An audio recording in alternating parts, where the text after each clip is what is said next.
เชียงใหม่สืบสานเวลาพันผ่านรำ31 ปีน้ำใจวัดพระบาทอุดมรุ่งเรืองน้ำตาเจ้านั้นบุญธรรมสายของเมืองเชียงใหม่ปกครองเมืองฟ้าทุ่มเทแรงกายแรงใจทุกชาติพันธุ์รวมใจรักษามัคคี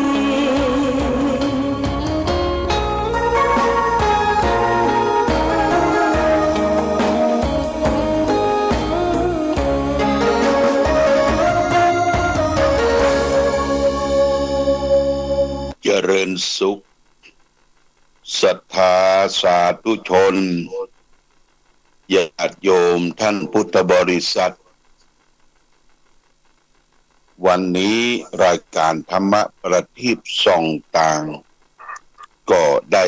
มาพบปะกับพ่อแม่พี่น้องศรัทธาสาธุชนญาติโยมแห่งครั้งหนึ่งวันนี้เป็นวันเสาร์ที่11เดือนมีนาคมพุทธศักราช2566ซึ่งตรงกับเดือน6เหนือเดือน4ใต้แรม5ค่ำญาติโยมวันนี้เป็นวันเสาร์เนอะวันหยุดการหยุดงานของข้าราชการบ้านเมืองสถานการศึกษาสำหรับพ่อแม่พี่น้องประชาชนทำการเกษตรกรรมทำไร่ทำนาค้าขายก็ทำงานกันไปแล้วแต่เขาจะหยุดเวลาใดก็แล้วแต่โอกาสอันเหมาะสมแต่นั่นแหละญาติโยมร่างกายเขาเนี่ยเขาก็ต้องพักผ่อนหยุดยั้งบางครั้งบางเวลามันเพลียมันอ่อนทั้งกายทั้งใจเขาก็ต้องพักเป็นเรื่องของธรรมดาญาติโยมจะไปฝืนคนเฮาเนี่ยอย่างถ้าไปฝืนเกินไปเนี่ยร่างกายเขาบ่สามารถที่จะคงทนอยู่ได้อย่าไปให้มันได้รับผลกระทบกระเทือนจากสิ่งภายนอกนักล้ำไปญาติโยมนะแต่ก่อนมีคนมาบอกหลวงพ่อฟังว่ามีคนไปรับจ้างสีเข้าองค์สีเปิ่นต้องการข้าวสารที่จะเอาไปขายเงินได้นักจ้างเมื่อวันยังบ่เตื้อแล้วก็จ้างทำโอเวอร์ไทม์ทำกลางคืนแหมร่างกายมันเพลียตอนกลางวันกลางคืนมันอยากจะพักผ่อนตามันหลีมันจะหลับก็เลยไปเสาะยากระตุ้นมากินยากระตุ้นแตะก่อนนี่ก็คือกินยาม้าเรียกว่าป๊อปปิ้นเนี่ยมูเนี่ยญาติโยมนะกินแล้วบ่คือมันหลับทำงานได้แต่เนอะเมื่อคืนพวกตีหนึ่งตีสองรับจ้างสีเข้าเสร็จแล้วในญาติโยมอยู่บ่เมินมานานเท่าใดเนี่ยร่างกายมันอดรนทนสู้อยู่บ่ได้ก็ผอมลงสุดท้ายก็ยกเข้าขึ้นสีบ่ไหวละสตางค์แต่ได้แต่เขาเสียร่างกายคือสภาพจิตใจเพราะฉะนั้นญาติโยมท่านสาธุชนทั้งหลายการงานทุกสิ่งทุกอย่างเอามันมีอิสระแก่ใจในความคิดมีอิสระแก่ใจในการทำงานเราก็ต้องระมัดระวังร่างกายของเขาตัวเองตัวเก่าจะไปให้มันสุดโทรมรำไปแต่ว่าท่านอาจารย์มหาแสงเพิ่งเอามาอู้ว่าหลวงตาจื้น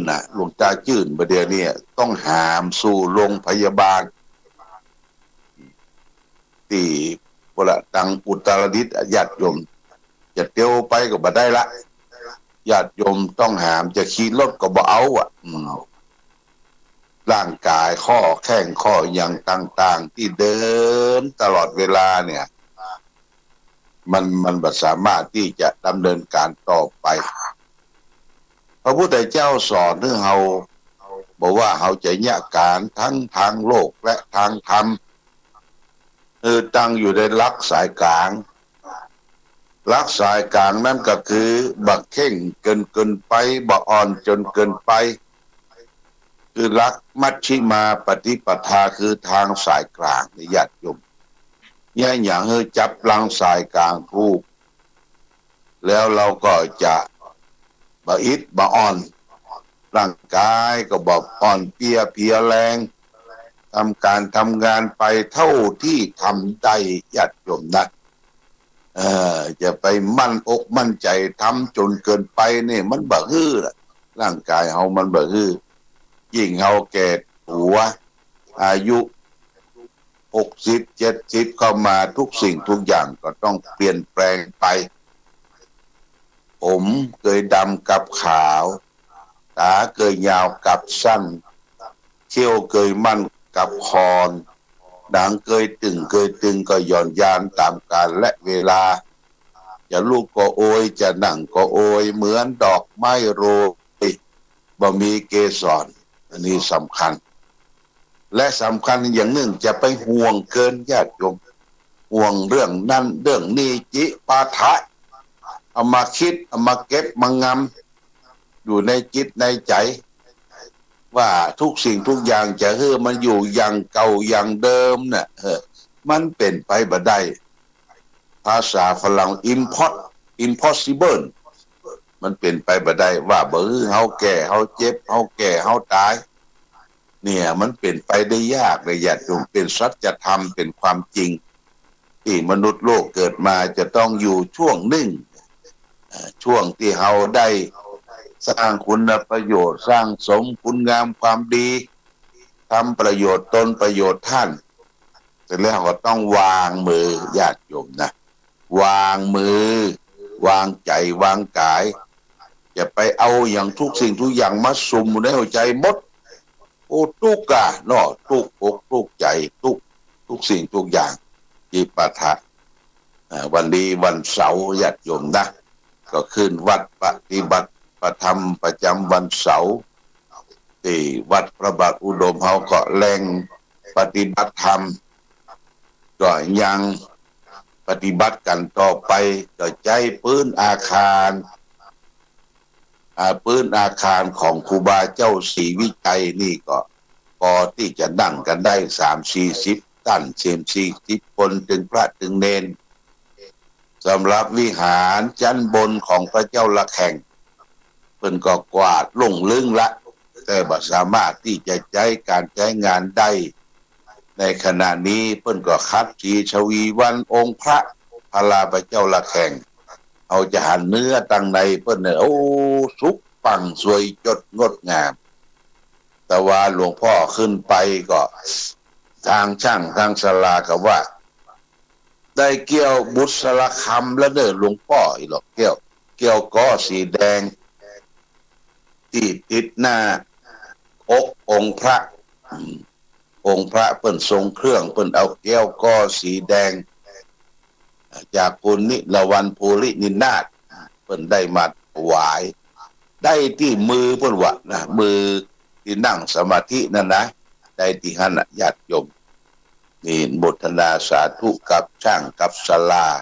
ที่เปิ้นมาคัดสีสวีวันกรรมวิธีทำให้สดใสไวยะญาติโยมต่อไปเขาก็จะได้มีโชคมีใจทำอะไรอย่างก็จะประสบความสำเร็จเพราะว่ามันมีเหตุเพศภัยเกิดขึ้นมันเป็นเรื่องของสุดวิสัยธรรมดาญาติโยมไฟไหม้ไฟลามน้ำท่วมน้ำทากลมพัดปาอย่างแผ่นดินถล่มเนี่ยโอ้บ้านเปิ้นเหลือบ้านเฮาเนอะอย่างประเทศตุรกีพวกตะวันออกกลางแผ่นดินถล่มคนตายไปเป็นหมื่นนะญาติโยม อ่าอย่าเข้าช่วยเหลือก็ทุกข์ยากลำบากองค์การสหประชาชาติก็ช่วยกันหอมสตางค์ช่วยกันเอาไปบริจาคช่วยเหลือให้คนได้มีที่อยู่ละอ่อนน้อยก็ปากปอวอไปแวะญาติโยมรอรับผลการรับบริจาคไม่ใช่กับประเทศตุรกีประเทศแอฟริกาญาติโยมนะประเทศนี้ฝนบตกแห้งแล้งคนสูงใหญ่ล่างดำปล่อยให้ลูกให้หลานนอนไปตามซุ้มนอนไปตามร่มไม้โอ้แมงงนต่อมโซ่เหลือกระตาล็อกแรกล็อกแรกญาติโยมเปิ้นตุกเหลือเฮาเนอะเปิ้นตุกเหลือเฮาจำไว้เฮานี่ยังยิ้มได้ยังต่อสู้ได้อย่าไปต่อแต้มีปัญหาอันใดเกิดขึ้นกับตนกับตัวจะไปต่อแต้ท้อแท้นั่นแหละญาติโยมนะจะไปท้อแท้ต่อสู้ต่อไปล้มแล้วก็ลุกขึ้นมาต่อสู้ใหม่ล้มแล้วก็ลุกขึ้นมาต่อสู้ใหม่เอาก็จะประสบชัยประสบความสำเร็จในวาระโอกาสต่อไปแต่ว่านี่ก็มีญาติโยมทยอยกันมาเยี่ยมมาใจมาพ่อมากอยมาไหว้มาสาองค์พลาพระเจ้าละแข่งแต่ว่านี่มีมานักเพราะว่าไม่ใช่วันหยุดวันนี้คงจะได้มากันนักกันหลายวันเสาร์วันอาทิตย์เนี่ยญาติโยมว่างภารกิจก็ไปเอวพอเอวพอไฟไหม้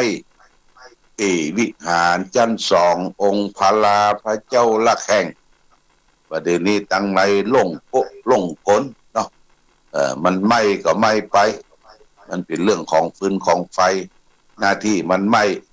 เขาก็มีหน้าที่ป้องกันญาติโยมนี่ก็อูจะฝากไปเป็นข้อคิดนี่แก่ศรัทธาญาติโยมว่าทุกสิ่งทุกอย่างในโลกเนี่ยมีความเกิดขึ้นในเบื้องต้นมีความแปรปรวนในท่ามกลางแล้วก็มีการดับสลายไปในที่สุดเป็นอนิจจังทุกขังอนัตตาอนิจจังก็คือสภาพไม่เที่ยงสิ่งใดไม่เที่ยงสิ่งนั้นเป็นทุกข์สิ่งใดเป็นทุกข์สิ่งนั้นไม่ใช่ตัวไม่ใช่ตนญาติโยมตัวเฮานี่เป็นทุกข์นะเกิดมามันไม่ใช่ตัวใช่ตนลูกมันเป็นเพียงแต่ธาตุสี่ขันธ์ห้าดินน้ำลมไฟมาประจุมจุ่มรุมกันเอาก็ต้องคอยระมัดระวังเนี่ยอย่างใดจะให้มันอยู่เมินเนี่ยอย่างใดจะให้มันปราศจากโรคภัยไข้เจ็บต่างๆนานาเนี่ยเอาก็ช่วยกันพิจารณาโดยมีครูบาอาจารย์พระเจ้าประสงค์เป็นผู้นำทางจิตทางวิญญาณของศรัทธาญาติโยมคอยแนะคอยเตือนคอยกล่าวคอยบอกอย่างที่เราฟังวิทยุกันถึงวันนี้ก็ได้ประโยชน์จากการฟังว่าทุกสิ่งทุกอย่างนั้นเราจะเอาไปถือเป็นของเราหมดมาได้แก้วแหวนแสนสิ่งเพชรนินจินดาของมีค่าทั้งหลายเนี่ยมันรูดแตกรู้แหงรู้บ้านรู้บิ่งไปครูบาเจ้าศรีวิจัยก็บอกว่าแก้วแหวนแสนสิ่งเงินทองเพชรนินจินดานั้นยังบัดเต้าแก้วอันสำคัญคือพระรัตนตรัยพระรัตนตรัยก็คือพระพุทธพระธรรมและพระสงฆ์บ่มีภัยที่จะแย่งจากจิตจากใจเขาไปได้พระพุทธก็คือมีพระพุทธอยู่ในใจเป็นผู้รู้ผู้ตื่นผู้เบิกบานพระธรรมคืออยู่ในจิตในใจเว้นชั่วทำดีทำจิตใจของตนเองให้สงบแล้วก็พระสงฆ์อยู่ในจิตในใจเขาเป็นผู้ที่ผู้ตันช่วยเหลือเฟื้อฟายแก่บุคคลอื่นเนี่ยเพิ่นบอกว่าพระพุทธนำพาพระพุทธนำใจพระธรรมนำพาพระสงฆ์พัฒนาจิตใจของเราเองให้ท่านทั้งหลายได้เกิดความสงบญาติโยมฝากไว้โมทนากับคุณแม่บุญยวงพรหมสุวรรณตะกี้ลูกสาวเพิ่นได้โทรศัพท์บอกว่าโอนมาตั้งหลายช่วยเป็นกองทุน บูรณะวิหารพระเจ้าระฆังแห่ง500 บาทบ้านแม่ห้างเลยโมทนากับนายชินกิจสุวรรณกีรีอันนี้ก็เป็นศิษย์เก่าได้มาบวชกับหลวงพ่อเมื่อวันเสาร์ที่แล้วนี่ก็โอนสตางค์มาเป็นกองทุนแห่ง500 บาทโมทนากับแม่ราณีขนุนทองบ้านต้นหนุนที่ร่วมทำบุญแห่ง120 บาทโมทนาสาธุกับทุกท่านทุกคนที่เดิมเอาชื่อมาอ่านก็ดีไม่ได้อ่านก็ดีก็ถือว่าเป็นบุญเป็นกุศลกำจูตนให้มีความสุขความเจริญความรุ่งเรืองด้วยพระศาสนานำพาให้เกิดความสุขต้องขอขอบคุณอนุโมทนามาณโอกาสนี้วันนี้ได้มามาพบญาติโยมท่านสาธุชนทั้งหลายก็จะเอาธรรมะคลังธรรมมาฝากเป็นข้อคิดสะกิดเตือนใจแก่ศรัทธาญาติโยมวันนี้เอาเรื่องของเรื่องทุกข์ญาติโยมนะเรื่องทุกขกถา เรื่องทุกขกถาอยู่ในพระไตรปิฎกเล่มที่15หน้า171สังยุตตนิกายสกัตวรรคพระพุทธเจ้าตรัสว่าทุกขเมวะหิสัมโพติทุกขังติจติเวติจะชานตรัตตะทุกขาสัมโพตินานยตระทุกขานิรุสติเป็นก็แปลว่าทุกเท่านั้นเกิดขึ้นทุกเท่านั้นตั้งอยู่และเสื่อมไปนอกจากทุกแล้วไม่มีอะไรเกิดขึ้นไม่มีอะไรดับเป็นว่าทุกก็อันสำคัญนะที่เกิดขึ้นและตั้งอยู่ดับไปทุกคืออะไรอย่างญาติโยมทุกคือความบาสบายกายบาสบายใจนี่เป็นตัวทุกข์เป็นปัญหาญาติโยมจำง่ายๆว่าเป็นปัญหาถึงวันก็ตรวจทุกข์ใครแก้ปัญหาจ้างแก้ปัญหาบ่จ้างเขาก็ต้องอาศัยนักปราชญ์ท่านผู้รู้มีประสบการณ์มามาจามาชี้แจงแถลงไขเพราะว่าปัญหาถึงว่าเขาก็จะต้องกันด้วยถูกต้องตามหลักธรรมคำสอนขององค์พระสัมมาสัมพุทธเจ้าทุกข์คือความไม่สบายกายไม่สบายใจอย่างที่ทำให้ทุกข์เกิดเรียกว่าสมุทัยเนี่ยมันเกิดมาจากเรื่องอันหยังตรงไหนจุดใดคือสาวหาปมหาดันหาเงื่อนหางำมันเมื่อปะปมดันเงื่อนงำแล้วพระพุทธเจ้าก็ตรัสว่าเดินต่างไปต่างมักมีองค์8ประกาศคือตามศีลสมาธิและปัญญาศีลก็มีศีลสะอาดบริสุทธิ์สมาธิก็มีความตั้งมั่นของจิตใจสุดท้ายปัญญาก็ต้องมีความรอบรู้เนี่ยอย่างมีปัญญาควบคู่กำกับไปด้วยจะตาก็เอาปัญญาไปใส่ด้วยจะรักษาศีลก็เอาปัญญาไปใส่ด้วยจะภาวนาก็คือใจปัญญาไปใส่ตัวนี่ต่างเดินมักมีองค์8ประกาศมีสัมมาทิฏฐิมีความเห็นความถูกต้องดำริที่ถูกต้องเจรจาที่ถูกต้องการการจาที่ถูกต้องการทำงานที่ถูกต้องและก็ตั้งสติไว้ชอบปัญญาเห็นอริยสัจสี่เนี่ยทานศีลสมาธิปัญญาเป็นทางเดินเสร็จแล้วก็เอาหนทางเดินแก้ไขแล้วเขาก็จะพบแต่ความสุขสงบคือนิโรธ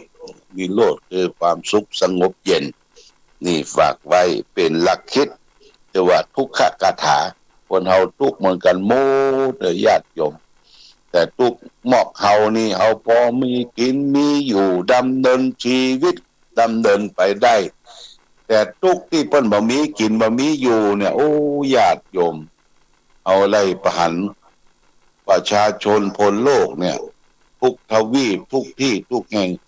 ทุกแต่นะทุกบ่มีกินมีอยู่ อย่างพี่น้องชนชาติอินเดียญาติโยมชนชาติอินเดียนี่เป็นชาติที่พระพุทธเจ้ากำเนิดเกิดที่หันตามชนบทเปิ้นนี่นะโอ้เปิ้นทำการทำงานนุ่งผ้าสาลี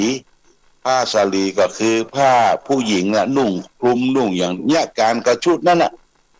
เนี่ยการก็ชุดนั่นก็ทำอย่างก็ชุดนั่นญาติโยมบ่มีเวลาเปลี่ยนบ่มีเวลาเปลี่ยนแปลงอยากกินข้าวกินปลาก็ชุดทำงานปักกะวัมปักกะวัมเปิ้นยังต่อสู้ได้ต่อทุกข์ทั้งหลายและเปิ้นก็ตั้งอยู่ในสัจธรรมฮักครอบฮักครัวฮักลูกฮักหลานเอาพอในลายติตามชนบทของประเทศอินเดียในญาติโยมเป็นนักต่อสู้นะอินเดียเนี่ยโอ้บูชาน้ำใจแล้วก็ครอบครัวเพิ่นก็มีความสุขมีวัวมีควายก็ใส่กินนมวัวนมควายรีดด้วยตนเองขี้วัวขี้ควายถ่ายเป็นมูลออกมาเพิ่นบ่เอาไปทิ้งไปขว้างเอามาเมื่อเป็นแผ่นตากแห้งตากแห้งเสร็จแล้วก็มาเก็บไว้เป็นฟืนเป็นไฟเป็นไฟญาติโยมเลี้ยงวัวเลี้ยงควายก็เลี้ยงตามพื้นบ้านและบางทีก็นอนอยู่กับวัวกับควายวัวอินเดียนี่ญาติโยมนะวัวเนี่ยถือว่าเป็นพาหนะเป็นพาหนะของเทพเจ้าเปิ้นบ่กินชิ้นกินเนื้อเลยถ้าใจการใจงานก็ปล่อยปลดระวางก่อนมันเสาะกินเอาไปอินเดียนี่จะหันงัวเตียวไปตามถนนหนทางคุยเขี่ยกินกองขยะนอนละเกละกะไปเลยแต่เปิ้นบ่บุกบ่ตีถือว่าเป็นพาหนะของเทพเจ้าเหล่ากาศาสนาฮินดูนี่ญาติโยมนะจิตใจเปิ้นสูงส่งปลดระวางแล้วบ่ใช่ว่าฆ่ากินกินเนื้ออย่างบ้านเฮานี่เอาวัวเอาควายไป